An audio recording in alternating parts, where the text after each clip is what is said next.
हमारा मानना है कि मौजूदा वक्त में समाज का कोई ऐसा तबका नहीं है जिसको अपनी लड़ाई सिर्फ अपने लिए और सिर्फ अपने दम पर लड़ने की ज़रूरत है। हम जिस दौर में हैं, जिस वक्त में हैं, उसमें हर डिस्कोर्स में एक इंटरसेक्शनैलिटी है। इंटरसेक्शनैलिटी कहने का मतलब ये है कि अगर हम सुरक्षा की बात करें तो सुरक्षा किसी एक तबके की नहीं, पूरे समाज की ज़रूरत है। अगर हम गरीबी उन्मूलन की बात करें तो ये किसी एक जेंडर के लिए नहीं, बल्कि ये सभी जेंडर पे लागू होता है। और अगर हम किसी भी तरह का समूह उसको ट्रेस करने की कोशिश करें सोसाइटी में, तो हम उसमें एक इंटरसेक्शनैलिटी को देखते हैं। इसीलिए हमारा मानना है कि आज के वक्त में जो आंदोलन अलग अलग हो रहे हैं, उन आंदोलनों को मिलाने की ज़रूरत है, उनको इकट्ठा करने की ज़रूरत है। मतलब विद्यार्थियों का आंदोलन है, लेकिन वो महिला अधिकारों का भी आंदोलन होना चाहिए। किसानों का आंदोलन है, लेकिन वो महिला सम्मान का भी आंदोलन होना चाहिए।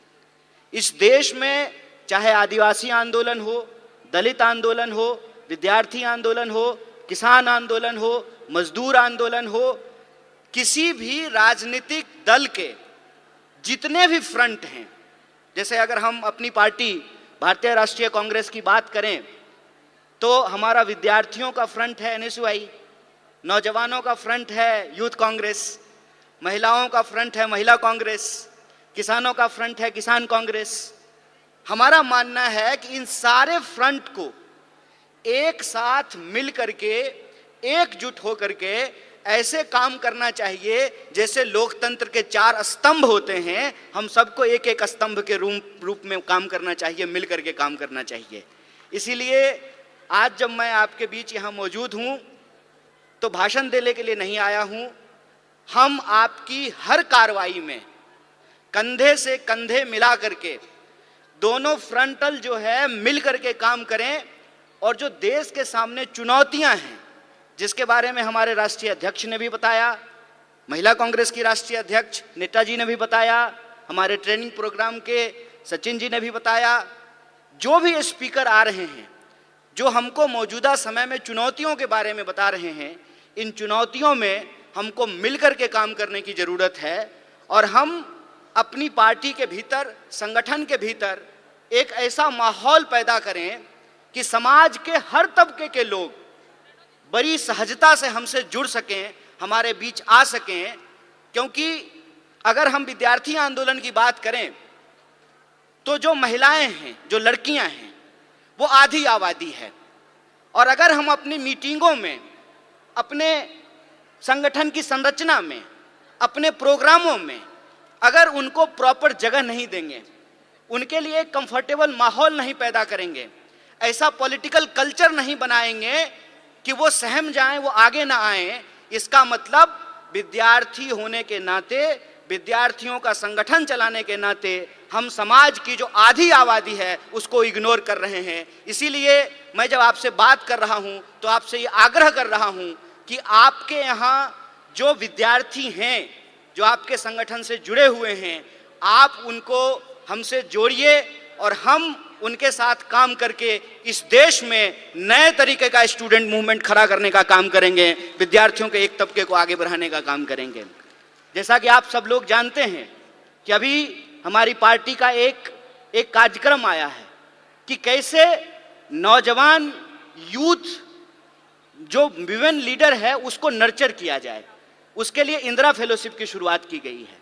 हमको लगता है कि अलग अलग तरह का जो हमारा फ्रंट है, उस फ्रंट को आपस में मिल करके, एकजुट होकर के काम करना चाहिए और इस एकता को हम आगे बढ़ा सकें, उस कंफर्टेबल माहौल को हम लोग तैयार कर सकें जहां महिलाएं राजनीतिक कार्यक्रमों में आने से घबराएं नहीं, उनको डर ना लगे, ऐसा पॉलिटिकल कल्चर हमको एस्टेब्लिश करना चाहिए। क्योंकि सवाल आज हमारे सामने एक बहुत ही गंभीर है। गंभीर सवाल ये है कि आपको कुछ चीज़ों को बड़ी बारीकी से देखने और समझने की ज़रूरत है।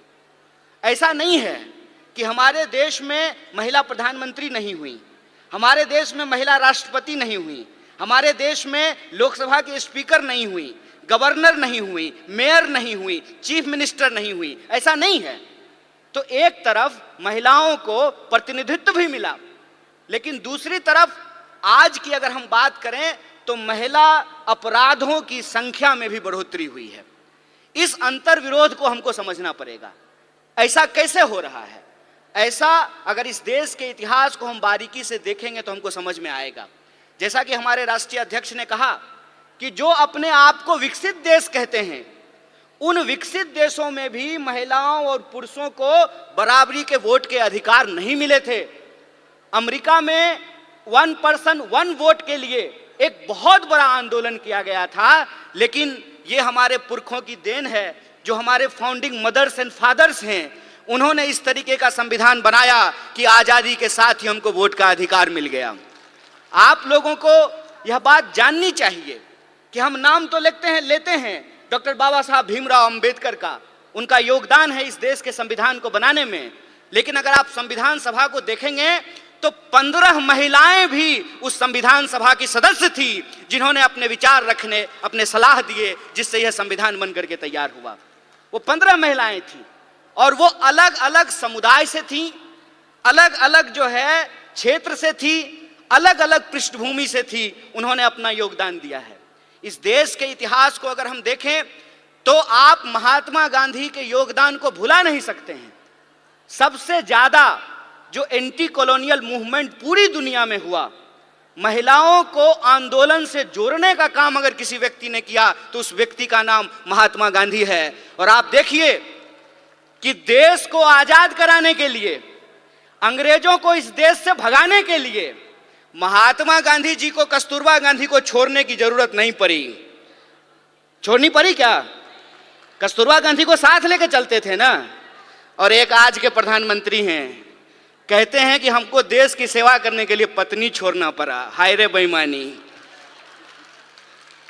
मेरी एक दोस्त है, उसने मुझे कहा एक दिन कि मुझे मोदी जी बहुत पसंद हैं। हमने कहा कि तुमको हम ना पसंद हैं यह बात कोई दिक्कत नहीं है, लेकिन तुमको अगर मोदी जी पसंद हैं तो एक बात हम तुमको कहना चाहते हैं, ईश्वर करें कि तुमको मोदी जैसे ही पति मिले। दूर से बात बहुत अच्छा लगता है, अपने पे जब अगर बात आ जाए तो उसका असर समझ में आने लगता है। आप मुझे बताइए, जो महिलाएं ये कह रही थी कि बृजभूषण जी ने कुछ नहीं किया, रह पाएंगी बृजभूषण के साथ? जीवन बिता पाएंगी उसके साथ? हमारे समाज में जो आज हो रहा है उसको हमको बहुत गंभीरता से समझने की जरूरत है। जो अधिकार हमको एक एक करके बिना लड़े मिल गए, इस देश में समान वोट के अधिकार के लिए कोई महिला आंदोलन नहीं हुआ। जब संविधान लिखा जा रहा था तो वोट का अधिकार दे दिया गया। इस देश में संविधान सभा में 15 महिलाएं शामिल होंगी, इसके लिए कोई आंदोलन नहीं हुआ। महात्मा गांधी ने अपने इनिशिएटिव से, उस वक्त जो है हमारा अखिल भारतीय महिला संघ नहीं था, महिला कांग्रेस नहीं था उस वक्त, लेकिन गांधी जी ने महिलाओं को घर से निकाल करके अपने आंदोलन में शामिल कराया। और आप जानते हैं, शराबबंदी के खिलाफ जो पिकेटिंग का आंदोलन होता था वो पूर्ण रूप से महिलाओं का आंदोलन था। महिलाएं जाती थीं और शराब की दुकानों को बंद कराती थी। महिलाओं को राजनीति की मुख्य धारा में लेकर के आए, ये एक प्रोग्रेसिव सोच थी। प्रोग्रेसिव सोच के चलते संविधान सभा का ऐसे निर्माण हुआ जिसमें महिलाओं के प्रतिनिधित्व को सुनिश्चित किया गया। और यह प्रोग्रेसिव डेमोक्रेसी थी कि अमेरिका में आज तक, अमेरिका कहता है ना कि हम दुनिया का सबसे मॉडर्न देश हैं, मॉडर्निटी का ठेकेदार हैं, अमेरिका में आज तक कोई महिला राष्ट्रपति नहीं बन पाई है। और हमारे यहाँ महिला राष्ट्रपति बनी और उसी आधार पे भाजपा को कहने का यह हक मिला कि हम एक आदिवासी को राष्ट्रपति बना रहे हैं। बोलिए, लेकिन प्रश्न यह है आज हमारे सामने कि एक आदिवासी को अगर इस देश का राष्ट्रपति बनाया गया है तो मणिपुर में जब अत्याचार हो रहा था तो माननीय राष्ट्रपति ने अपने मुंह पे क्यों चुप्पी साध रखी है? यह राजनीतिक चुनौती है। इस राजनीतिक चुनौती को हमको समझना पड़ेगा और हम यह बात समझें कि विंग बनाने का यह मतलब नहीं होता है कि हम गुलदस्ता हैं, कि नेताजी आने वाले हैं तो 4 महिला को बुला करके वंदे मातरम गवा देते हैं। हम गुलदस्ता नहीं हैं कि भीड़ में जो है आप आगे में 4 लोगों को बिठा करके हमको सजा दीजिएगा। हम तेज पत्ता हैं कि बिरयानी में ऊपर से डाल दीजिएगा और जब खाने लगेगा तो निकाल दीजिएगा। यह प्रतिनिधित्व का सवाल है। प्रतिनिधित्व के सवाल को हमको सीरियसली लेना पड़ेगा और अगर हम सीरियसली लेते हैं तो प्रश्न आता है पॉलिटिकल कल्चर का। आपने देखा सारी जो एंकर हैं वो टीवी पे क्या कर रही हैं? वो कह रही हैं कि मणिपुर पे आप बोल रहे हैं, राजस्थान पे नहीं बोल रहे हैं। अरे राजस्थान क्या, दुनिया के किसी कोने में अगर महिलाओं के ऊपर कोई अत्याचार होगा तो बिना किसी राजनीतिक लाग लपेट के उसके ऊपर सवाल खड़ा करेंगे, उसके खिलाफ बोलेंगे, यह हमारा हक है। आप ये व्हाट अबाउट रीच कर रहे हैं। आप ये दिखाने की कोशिश कर रहे हैं कि चोरी हो जाना, डकैती हो जाना और बलात्कार हो जाना एक है। नहीं है एक। किसी का पर्स मारा गया और किसी के साथ बलात्कार हुआ, ये दोनों अपराध एक है क्या? जो सर्वाइवर होते हैं उनकी पूरी जिंदगी जो खराब हो जाती है। सवाल सिर्फ शरीर का नहीं है, सवाल उनकी मानसिकता का है, सवाल साइकोलॉजी का है। इस बात को हमको समझना पड़ेगा और ये दोनों अपराध को मिलाने को, दोनों अपराध को एक बनाने की कोशिश कर रहे हैं। हमको इसकी गंभीरता को समझना पड़ेगा। हमको इस गंभीरता को समझना पड़ेगा कि यह सब कुछ आ कहां से रहा है, उसके पीछे की मानसिकता क्या है। और हमारे राष्ट्रीय अध्यक्ष ने भी यह बात कही और सचिन जी भी ने अपनी बात में इस बात को कहा कि हम मानते क्या हैं, हम सोचते क्या हैं। अगर हम ये सोचते हैं, हमारे सोच में है कि धन की देवी लक्ष्मी है, विद्या की देवी सरस्वती हैं, तो धन की देवी जब लक्ष्मी थी तो राइट टू प्रॉपर्टी का अधिकार क्यों नहीं दिया गया? यह प्रश्न पूछना चाहिए ना। जब विद्या की देवी सरस्वती हैं तो महिला और पुरुष को पढ़ने का अधिकार क्यों नहीं दिया गया? यह जब हम सोचेंगे तब हमको समझ में आएगा कि आजादी गिफ्ट में नहीं मिला है, नागरिकता का अधिकार गिफ्ट में नहीं मिला है, राजनीति में शामिल होने का अधिकार गिफ्ट में नहीं मिला है। जो लोग उस वक्त आंदोलन को चला रहे थे, यह उनकी सोच थी कि अगर हमारी महिलाओं के पास पहनने के लिए साड़ी नहीं है। जब कस्तूरबा के साथ गांधी गए चंपारण तो कस्तूरबा से गांधी ने पूछा कि ये बताओ कि हमारे प्रोग्राम में महिलाएं क्यों नहीं आती हैं? तो कस्तूरबा ने बताया कि इतनी ज्यादा गरीबी है कि बाहर जाने के लिए एक ही साड़ी है, सारी महिलाएं एक बार बाहर नहीं निकल सकती हैं, तो सारी महिलाओं को छोड़ करके कोई एक बाहर नहीं आना चाहता है। और एक कहानी बोल करके मैं अपनी बात को समाप्त करूंगा, उससे आप वस्तु स्थिति को अपने आप समझ जाएंगे। एक बार मेरे घर में शादी थी, सारे मर्द को बारात जाना था। ये आज शुरू हुआ है कि अब जो है बेटे की शादी में मां भी बाराती बनती है और बहन भी बाराती बनती है। पहले ये नहीं होता था। मेरे बचपन में जो मुझे याद है कि जब शादियां होती थी घरों में तो सारे मर्द चले जाते थे और सारी औरतें रुक जाती थी। मेरी तबीयत खराब थी और मैं उस दिन जो है बारात में नहीं जा पाया। बुखार था बहुत तेज और घर में मैं सो रहा था। कुछ देर के बाद मैंने ये देखा, जब बारात चली गई है तो हमारे घर में गाने की आवाज आ रही है, थालियां बज रही हैं, ढोलक बज रहा है और लोग गा रहे हैं, नाच रहे हैं।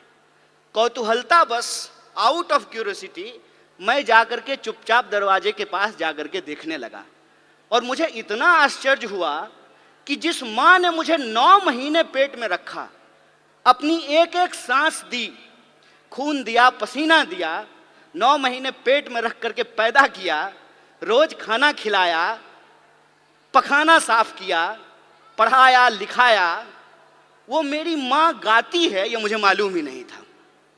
वो मेरी बुआ जिसकी गोद में मैं पला, वो बुआ जो है डांस करती है, मुझे पता ही नहीं था। और वो जो एक फोक कल्चर है, वो फोक कल्चर इतना मजबूत है कि वो वक्त मिलता था महिलाओं को अपने भीतर के श्रृंगार को प्रकट करने का, अपने भीतर के प्रेम को प्रकट करने का।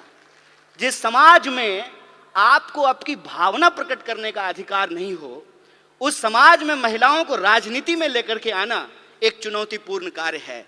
और हम जितना आगे बढ़ रहे हैं, यह जो विचार वाली बात है, जो ये कहता है निर्भया कांड के दौरान कि अगर वो उस बलात्कारी को भैया भैया कह करके माफी मांगती तो उसकी जान बच जाती, उसी मानसिकता के लोग जब आज सत्ता में बैठे हुए हैं, तो आपको लगता है कि निर्भया के न्याय के लिए जो कानून आया वो कानून बन पाता? वो कानून इसलिए बन पाया क्योंकि कांग्रेस का नेतृत्व सोनिया गांधी के हाथ में था। इस बात को याद रखिएगा। यह प्रतिनिधित्व का सवाल है, यह नेतृत्व का सवाल है कि अगर नेतृत्व इस देश में इंदिरा गांधी के हाथ में रहा, नेतृत्व सोनिया गांधी के हाथ में रहा, तो महिलाओं को आगे बढ़ने का हक मिला। और नेतृत्व आज एक ऐसे आदमी के हाथ में है जो पत्नी छोड़ करके भाग गया, तो महिला अधिकार का क्या होगा, इसको आप बखूबी समझ सकते हैं। इसीलिए मैं पॉलिटिकल कल्चर की बात कर रहा हूं। अपराध कहीं भी हो सकते हैं, अपराध छत्तीसगढ़ में भी हो सकता है, राजस्थान में भी हो सकता है, मणिपुर में भी हो सकता है, मध्य प्रदेश में भी हो सकता है, लेकिन अपराध के बाद पुलिस की कार्रवाई कैसे हो रही है, सरकार उस पर क्या बोल रही है, जिस पार्टी की सरकार है उसके स्पोक्स पर्सन क्या बोल रहे हैं, इस बात पे हमको ध्यान देना पड़ेगा। और कांग्रेस और बीजेपी के बीच में दल का फर्क नहीं है, विचार का फर्क है, इस बात को हमको समझना पड़ेगा। और अगर हम समानता में भरोसा रखते हैं, अगर हमको लगता है कि बलात्कारियों को मंत्री, मुख्यमंत्री, विधायक और एमपी नहीं बनाना चाहिए, तो 2024 का चुनाव कांग्रेस पार्टी के अस्तित्व का चुनाव नहीं है। 2024 का चुनाव हम महिलाओं के लिए, हम तमाम नागरिकों के लिए, इस देश के अस्तित्व का सवाल है, संविधान के अस्तित्व के सवाल है। इसको हमको समझना पड़ेगा। और जिन चीजों से हम जूझ रहे हैं, चाहे वो महंगाई हो, चाहे वो बेकारी हो, उन तमाम सवालों को लेकर के हमको घर घर जाना है। और जो संविधान ने जो हमको अधिकार दिया है, समान अवसर का, सम्मान का, एकता का, भागीदारी का, उसको हमको आगे लेकर के जाना होगा। और जो नारा आपने लगाया है, आधी आबादी पूरा हक, अपनी पार्टी और एनएसवाई के तरफ से इस मांग के साथ हम पूर्ण समर्थन में खड़े हैं और आप किस लड़ाई में कंधे से कंधे मिला करके आपके साथ चलेंगे। इन्हीं शब्दों के साथ अपनी बात को खत्म करूंगा। शुक्रिया। इनकलाब जिंदाबाद। जय हिंद, जय कांग्रेस, जय महिला शक्ति।